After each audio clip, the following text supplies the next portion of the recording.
Hey, this is John Carlos, and I'm here with a look at a Funko Pop of my absolute favorite character from Breaking Bad. This is the Funko Pop of Mike Ehrmantraut.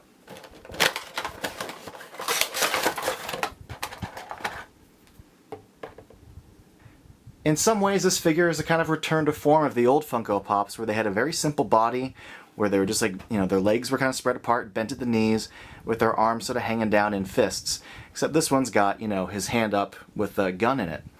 I like that, though. It suits Mike. And I think it's funny that this actually does have kind of a likeness to Mike, even though it's just a simple pop. But I'm always fascinated that Funko can kind of emulate facial features or facial attitudes just within the two bumped and the little nose sculpt of pop designs. But, by having the eyeballs not fully painted, by having the kind of eyelid drooping down and the bottom eyelid drooping up, that kind of squint, that kind of Mike sass, the paint on the eyeballs for the attitude is great, as is the little lines underneath. I think they did a good job with that. It certainly reads like Mike. It shows his age. Now here's a closer look at the paint on his goatee. You can see there is a little bit of texturing underneath there. They sculpted in a little bit of grooves, so that's cool. I lucked out and got one that had a really clean head. Sometimes you get pops and they just got paint lines all over them. They're just a giant mess. Aside from that little tiny dot, this is a really clean head. And I really like that they did the Band-Aid on his ear, even though every single one I saw was not properly painted. I looked at like 10 or 11 of these, and none of them had the proper full paint on the Band-Aid. Now let's take a closer look at the body. His jacket's fine. There is some zipper paint on his chest there, but the shirt underneath is well done. But overall, the sculpt of the jacket, the sculpt of the sleeves and the bottom edge of the jacket is good. Pants are simple. You can see a little bit of a gap there where the top meets the bottom, but I'm starting to get used to those little issues with Funko.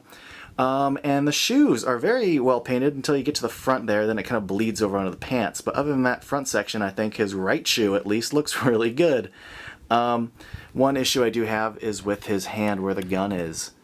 I saw a bunch. Again, I looked, I think, at 11, and some the hand was completely out, and there's some where the hand was out and the glue was kind of stretching. Some of them, the paint from the gun was really gnarly. This one's pretty minimal. He's got like a little smear there, a little smear on the thumb. Not too bad. Like I said, I looked at like 11 Mike Pops before I settled on this one, and the one consistent thing I found with all of them was they all had poorly painted eyes. Like the edges of the paint were not sharp, they weren't clean. If you look at the edge lines, even on the side, they're all kind of like wobbly, like they weren't painted with a steady hand. Luckily, I found this one which was pretty good compared to all the others. Now, it's frustrating to be a fan of a company like Funko's product, yet be so disappointed by their inconsistency in the quality of their output. Like their Thor the Dark World, Planet of the Apes, those were like really well done lines. I thought the Big Lebowski line was really well done, but like the Arrested Development figures were kind of a mess. And a lot of their Breaking Bad figures are a mess too, with like messy paint, poor eyeballs, glue hanging out. I don't know if they were just rushed or what, but it's kind of frustrating. So I really recommend you guys take your time in trying to find a good one. After all that complaining, I'm really, really happy that not only did they get the Breaking Bad license, but that they made a Mike Pop, because Mike is just the best. Like if you haven't watched the show, he is the best. I think he's an awesome character. I think they did a great job sculpting him. I lucked out and got a good paint job, but I'm really stoked they made him. I think he looks awesome. So good job to Funko for that. And thanks for watching.